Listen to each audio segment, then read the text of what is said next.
तो फाइनली दोस्तों Monday night raw के बैटिंग ऑर्डर्स निकलकर सामने आ चुके हैं और आज की इस वीडियो के अंदर हम बहुत सारी खबरें भी डिस्कस करने वाले हैं। नमस्कार दोस्तों, मेरा नाम है गौरव, आप देख रहे हैं WHG Monday night raw on Netflix. January the 7th हम लोगों को दोस्तों ये देखने को मिलने वाली है।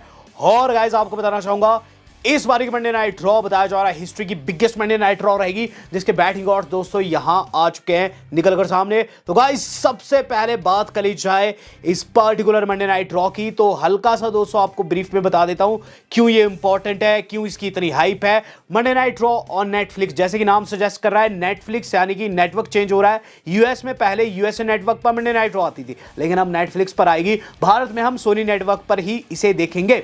यहां दोस्तों खास चीज ये रहेगी कि चूंकि नेटफ्लिक्स जैसे बड़े प्लेटफॉर्म पर रॉ आ रही है, द गेम ट्रिपल एच ने सारे सुपरस्टार्स डाल दिए हैं एक ही ब्रांड में, और वो डाले हैं रॉ में। और पहले 90 मिनट दोस्तों एड फ्री रहने वाले हैं। यहां दोस्तों जो सबसे पहला मैच रखा हुआ है वह last woman standing for WWE women's world heavyweight championship. Liv Morgan जो कि चैंपियन है फेस करने वाली है रिया ब्लडी रिप्ली को। We know the fact guys, Liv Morgan ने बीते साल रिया को खून के आंसू रुलाए। सबसे पहले तो वहां उन्होंने इंजर्ड कर दिया रिया को, देन रिया जब जाती है तो गाइस पीछे से उनके बंदे को भी कैप्चर कर लेती है, डोमिनिक को अपनी ओर कर देती है। और देन वो समा आता है जहां दोस्तों रिया को डॉम के धोखे का पता चलता है। उसके बाद रिया से कुछ नहीं बना पूरे साल दोस्तों। इवन जजमेंट डे के अंदर भी ऐड हो गई है लिव मॉर्गन। तो पूरे साल रिया रिप्ली का शोषण ही हुआ है, लेकिन गाइस यहाँ ऑड्स में शोषण नहीं हो रहा है रिया का। रिया लीड कर रही है -1000 के साथ। लिव मॉर्गन चली हुई है +550 के ऊपर। तो अगर आप रिया रिप्ली के बड़े वाले फैन है ना, तो गाइस यहां ऑड के अकॉर्डिंग रिया ब्लडी रिप्ली बनेगी brand new world heavyweight champion. तो गाइस यहां रिया रिप्ली जो है ऑड्स में लीड कर रही है और वो नेक्स्ट चैंपियन बताई जा रही है। तो काफ़ी तगड़ी शुरुआत हो जाएगी, जिसके बाद दोस्तों जो अगला मैच हम लोगों को देखने को मिलेगा ना, वो काफ़ी क्रेजी है। और गाइस यह है रे मिस्टीरियो एंड क्वेश्चन मार्क के आगे वर्सेस द न्यू डे का। तो Rey Mysterio and mystery partner versus the new day, Xavier Woods या और कोफी। हम जानते हैं दोस्तों कि कौन है, मैं आपको ऑलरेडी बता भी चुका हूं। ये नन अदर देन हमारा पेंटागन जूनियर है, जिसका नाम दोस्तों WWE में पेंटा L0 करके बताया जा रहा है। और जीरो का आपने सिंबल भी देखा होगा बीती रॉ में तो दोस्तों क्लियर ही पता चल गया, क्योंकि उन्होंने मास्क का सिंबल भी रख दिया था मंडे नाइट रॉ वालों ने। तो गाइज यहाँ पेंटा L0 आएगा तो गाइज खून के आंसू रुलाएगा। द न्यू डे को जीतने के चांसेस इसमें 0 है गाइज, 0 कह रहा हूं मैं, क्योंकि यहाँ ऑड्स में बिना दोस्तों मिस्ट्री पार्टनर का पता लगे हुए भी दोस्तों रे मिस्ट्रियो की टीम को फेवर किया जा रहा है। रे एंड मिस्ट्री पार्टनर लीड कर रहा है -200 के साथ। वहीं गाइज द न्यू डे की बात करूं +150 के ऊपर, काफी डिसेंट अंतर है। विच मीन्स दोस्तों यहाँ हमारे रे मिस्ट्रियो एंड पेंटा L0 जीतने वाले हैं। वेल गाइज अब बात कर लेते हैं उस मैच की, जो कि गाइज मुझे देखना नहीं था, लेकिन गाइज WWE वाले दिखा रहे हैं। ड्रू मैकिंटायर वर्सेस जे उसो। मुझे क्यों नहीं देखना था, क्योंकि गाइज ये मैच हम ऑलरेडी कई बार देख चुके हैं। वेल स्टिल यहाँ ड्रू मैकिंटायर का मैं बहुत बड़ा प्रशंसक हूँ, तो इस मैच को डिस्कस कर लेते हैं। तो जे ने कहा कि सेमी तुम्हारे बाद मैं जाऊँगा, अगर तुम फेल रहते हो तो।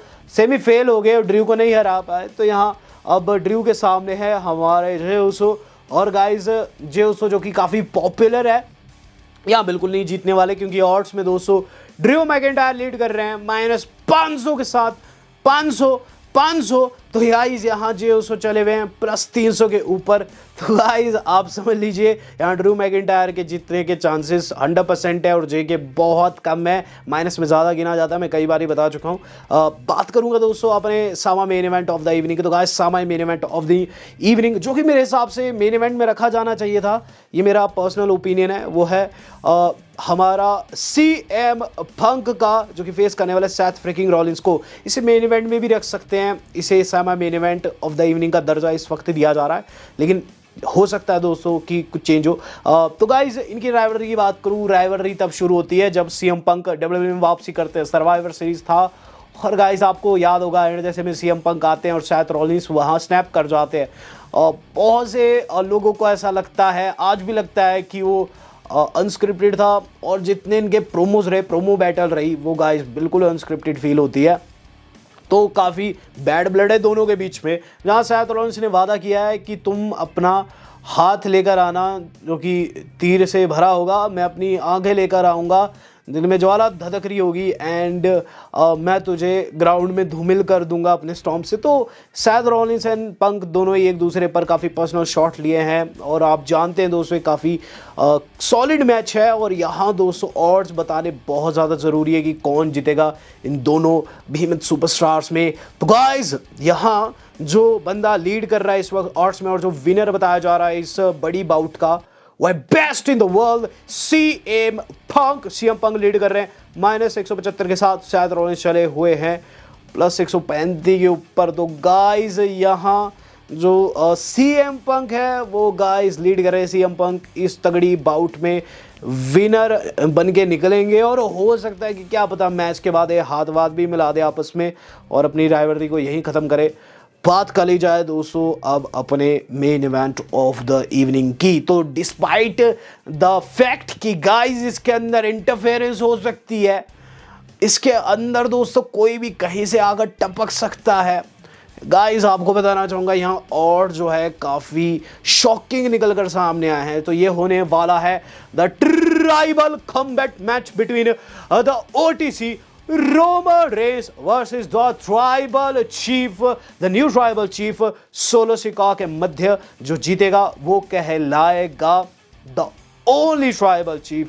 तो गाइस ये काफ़ी सॉलिड मैच है। ट्राइबल कॉम्बैट का रूल यानी कि कोई भी रूल नहीं इसके अंदर नहीं लागू होता है, कोई भी कहीं से आकर कुछ भी कर सकता है। और अमूमन दोस्तों हमने देखा है कि ऐसे मैचेस में बहुत ज़्यादा इंटरफेरेंस होती है, तो कुछ भी हो सकता है गाइस इसके अंदर। लेकिन यहाँ ऑड्स की बात कर ली जाए और गाइस ऑड्स मेरे सामने हैं।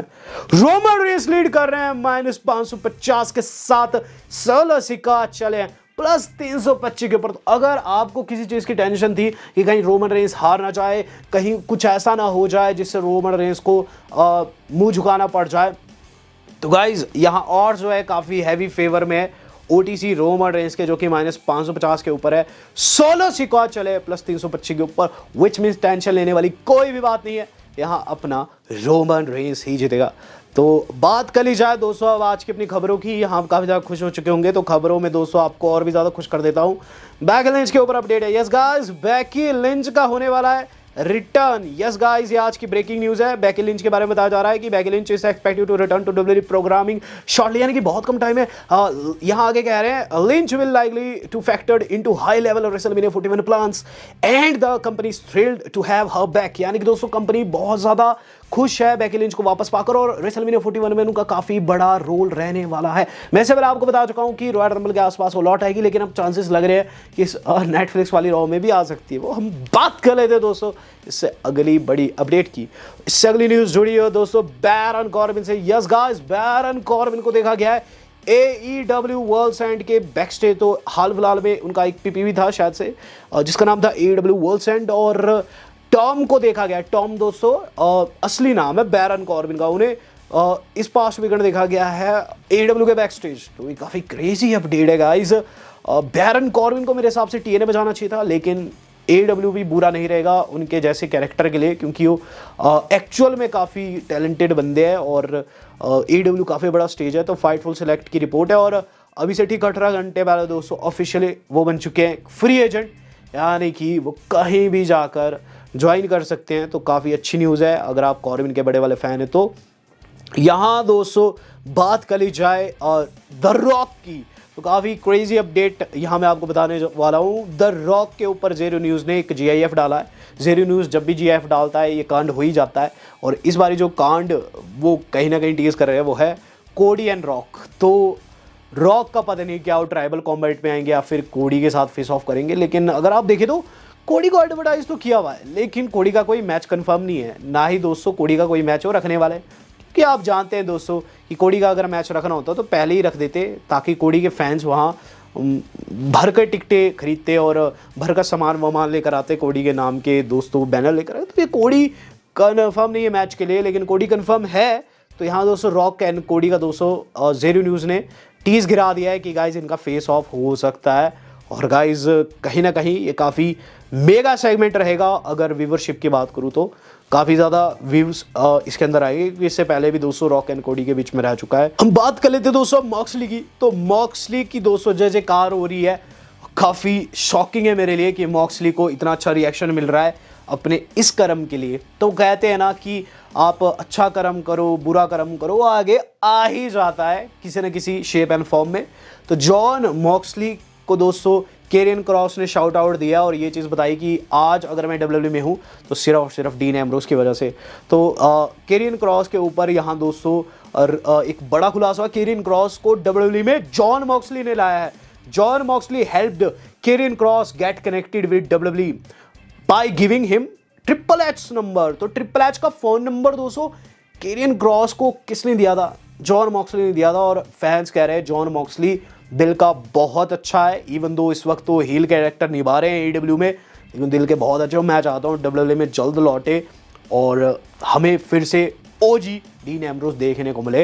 लेकिन गाइज वो कब होगा वो तो समय बताएगा। हम बात कर लेते दोस्तों हमारे OTC रोमन रेंस की। तो डीन एम्ब्रोस के भाई यानी कि रोमन रेंस के ऊपर 2 अपडेट है। सबसे पहले अपडेट की यहाँ दोस्तों रॉ के ऊपर जो नेटफ्लिक्स वाली रॉ है उसके ऊपर बहुत सारे शोज़ आ रहे हैं और एक वीडियो डब्ल्यू वालों ने अपनी ऑफिशियल साइट और यूट्यूब पे भी डाली है जो कि जल्द इस नेटफ्लिक्स पर भी होगी।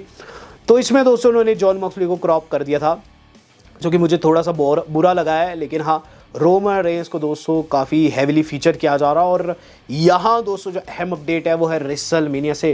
तो रेसलमेनिया 41 के लिए दोस्तों रोमन रेंस कन्फर्म्ड हो चुके हैं 100%। यस गाइज, इससे पहले क्वेश्चन मार्क्स थे कि रोमन रेंस उस रेसलमेनिया का पार्ट होंगे भी कि नहीं, क्योंकि उन्हें किसी वर्ल्ड टाइटल पिक्चर में नहीं डाला जा रहा है। लेकिन गाइज यहाँ बैनर्स के ऊपर वेगास में दोस्तों खासकर लास वेगास में रोमन रेंस को एडवर्टाइज किया जा रहा है। सबसे पहले तो गाइज कहीं ना कहीं अच्छी न्यूज़ हो सकती है।